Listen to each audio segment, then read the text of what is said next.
Chers amis, aujourd'hui, quatrième dimanche de Carême, l'Église nous invite à nous réjouir. Trois motifs de la joie apparaissent clairement dans le texte de ce dimanche. Dans la première lecture et le psaume, c'est la miséricorde de Dieu.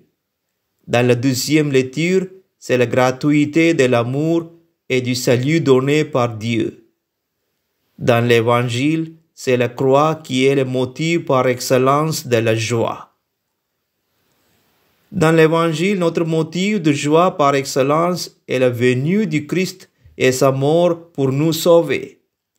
De même que le serpent de bronze fut élevé par Moïse dans le désert, ainsi faut-il que le Fils de l'homme soit élevé, afin qu'en lui tout homme qui croit ait la vie éternelle.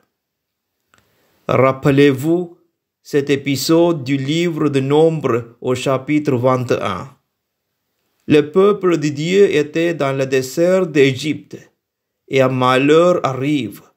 Des serpents à la morsure brûlant sèment la mort. Et sous l'ordre de Dieu, Moïse fabrique un serpent en bronze et le fixe sur un mât en poteau. Chaque fois qu'un serpent mordait un homme, celui-ci regardait vers le serpent élevé par Moïse, et il avait la vie sauve. C'est quand même contradictoire. Les signes qui sèment la mort deviennent les signes de la vie.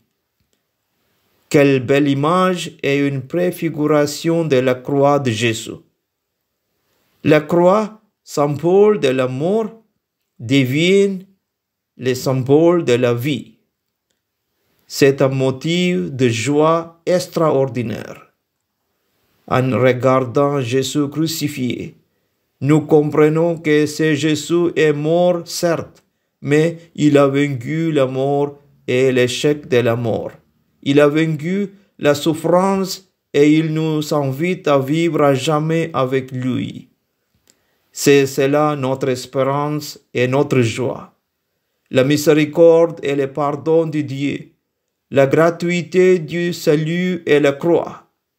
Trois motifs qui doivent nous rendre joyeux, trois motifs qui doivent nous donner un élan nouveau sur le chemin du carême. Trois motifs pour annoncer la foi avec joie en Jésus. Gloire au Père et au Fils et au Saint-Esprit, comme il était au commencement, maintenant et toujours, pour les siècles des siècles. Amen. Le